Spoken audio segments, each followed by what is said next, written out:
You on the pit wall in FP1, but then when you got in the car for FP2, it seemed like you hit the ground running. How was that first day for you? Yeah, I mean, of course, bit of a long wait for the day, but the short run, I think on the soft, we managed to do a good lap. The rest, everything else was pretty bad. So on the medium, short run was not great. And the big problem is the long runs, where we seem to struggle a lot. So that is, of course, a big concern for the race. Yeah, the long runs there, we did hear your radio message. The balance was terrible, in your own words. Have you got any initial ideas as to what's causing that and things to work on overnight? I don't know yet. The balance wasn't even off. There was just no grip, which that is the bigger concern. So as soon as you go in a sustainable run, tires are going hot. Yeah, we were nowhere. So that is that's a tough one, I think, to sort out as well. But we'll see. But at least feeling optimistic about where you are on one lap and being in the fight again. You're not going to win the race like that. You can be fast over one lap, but if you have absolutely zero pace in the race, then it's going to be very tough. So I prefer to be fast in the race and not so fast over one lap. Thanks, Max. Did you know that Max Verstappen, despite leading practice in Mexico, described his car as terrible and said it was like driving on ice? A phrase that has shaken the entire paddock and could mark the turning point in their fight for the title. Before continuing, let me know your opinion in the comments. Do you think Red Bull is hiding an internal crisis that's bigger than it appears? Because what Verstappen revealed after practice too not only surprised the team, it also raised alarms about the true state of the RB21. Stay until the end, and don't forget to subscribe to the channel. Friday in Mexico left a contradictory image for Red Bull and Max Verstappen. Regarding the times, everything seemed under control. The Dutchman closed FP2 at the top of the leaderboard with a 1 minute and 17.392 seconds, narrowly beating Charles Leclerc. However, this apparent normality hid a problem that few imagined, because behind that brilliant result lay a concern that struck a chord with the team. During race simulations on medium tires, Verstappen uttered a phrase that resonated throughout the entire paddock. "It's terrible. I have no grip. It's like driving on ice." That phrase, as simple as it was devastating, wasn't a passing complaint. It was a warning. The message soon reached the Red Bull pit wall, where the engineers realized that something much more serious lay behind that comment. Verstappen had completed a 12-lap run on medium tires, and what he found was out-of-control thermal degradation. The track temperature, approaching 50 degrees, turned the car into an unstable monster, unable to maintain grip lap after lap. And most alarming of all, the Dutchman assured that the car's balance was not bad, which rules out a setup issue. What was supposed to be a day of validating updates ended with a technical alert. Red Bull had introduced new brake ducts and a redesigned floor, seeking to improve stability at Mexico City's high altitude. But those changes, rather than providing balance, could have altered the way the RB21 works with the tires. Verstappen's final comment after exiting the car was as sincere as it was devastating. "You can be fast on a lap, but if you don't have race pace, you gain nothing." The champion knows that a fast car on Saturday guarantees nothing if Sunday turns into a degradation hell. And in Mexico, where the temperatures, altitude, and lack of air punish both cars and drivers, that fragility can be very costly. Within hours, various international media outlets began reporting a possible technical crisis within the team. Not because of the results, but because of the way Verstappen described the car's behavior. The phrase, "like driving on ice," was interpreted by many as a symptom of a deeper problem within the RB21's foundation, a failure that could be related to the new aerodynamic package the team debuted in Mexico.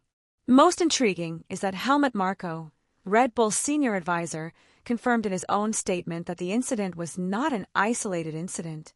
Marko publicly acknowledged that they observed the same lack of grip from the pit wall, and that Verstappen even lost control of the car in several high-speed corners. This admission fueled the theory that the problem was not limited to an incorrect setup, but rather a structural response to the car's behavior under extreme conditions. Rumors began circulating in the paddock that the new aerodynamic package, designed to improve stability at the altitude of Mexico, had created an unexpected imbalance between the front and rear axles.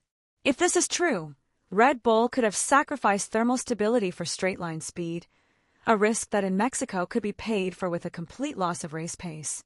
Other rumors suggest the team is testing experimental components on Verstappen's car that have yet to be fully validated in the simulator.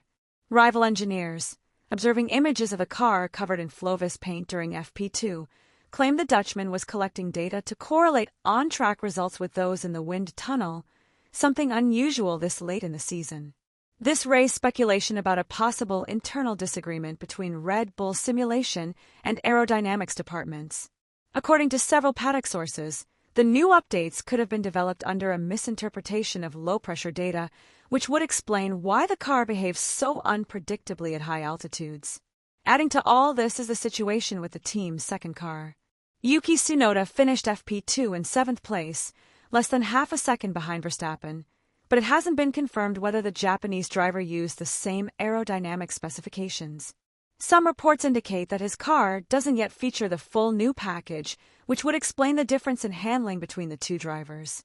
If Red Bull is indeed evaluating different versions of the same car, an internal comparison could reveal which of the two configurations is more efficient, even if it means risking race data on a crucial weekend. Gianpiero Lambiase, his race engineer and one of the most trusted men on the pit wall, tried to remain calm in front of the media. He assured them that the focus of the night's work would be entirely on the thermal behavior of the tires and their interaction with the new aerodynamic package. He spoke of the need to find the right combination between internal and surface temperatures, something that might seem like just another technical phrase, but actually hides the most critical aspect of the problem. When a car overheats its tires on a circuit as high as Mexico, solutions are not easily found. It's not enough to change the wing or the differential. It requires redesigning the entire aerodynamic approach, something impossible to do in the middle of a Grand Prix weekend. Despite the public serenity, sources close to the team assure that there is concern internally. Red Bull introduced an overly ambitious upgrade package with just 5 races remaining in the championship, seeking to overturn the points gap to Oscar Piastri, and now face the possibility that those same upgrades are affecting performance in extreme conditions. Helmut Marko, in his typically straightforward tone, admitted that the car was outside the grip window, a diagnosis that reinforces the feeling that not even they know exactly why the RB21 loses so much performance on long runs. Verstappen's words weren't just a technical warning. They were a warning of what can happen if Red Bull doesn't react in time. At this point in the season, every detail counts, and a management error can cost much more than just a race. The Dutchman trails Oscar Piastri 40 points with just 5 Grands Prix remaining, and a poor result in Mexico could be the final blow to his title hopes. What would once have been a routine weekend for Red Bull has become a battle for technical survival, where a misinterpretation of data could ruin months of work. If the degradation and lack of grip issues aren't resolved, the team will face an unprecedented strategic dilemma. Either they go all in on qualifying to try to start from pole position and defend in clean air, or they sacrifice performance on Saturday to have a more balanced car on Sunday. But either decision entails enormous risk. Mexico is a circuit with an extremely long straight and a turn 1 that punishes the slightest lack of traction. If Verstappen starts from pole position with an unstable car, he could lose it in just a few seconds. And if he chooses to prioritize race pace, he could fall back on the grid, forced to fight back with a car that doesn't guarantee consistency. Either path leaves him vulnerable, something Red Bull isn't used to.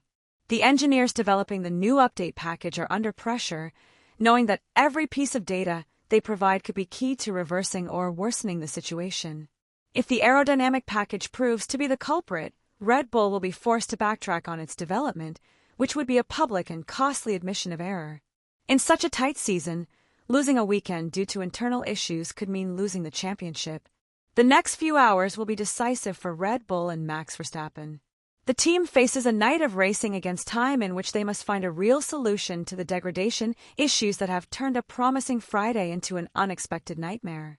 Every piece of data collected during FP2 will be meticulously analyzed in search of an answer that will allow them to regain control. At the factory, simulation engineers in Milton Keynes are already reviewing the correlation of the data from Mexico, trying to determine if the new aerodynamic package has caused a change in the car's heat distribution. The urgency is absolute.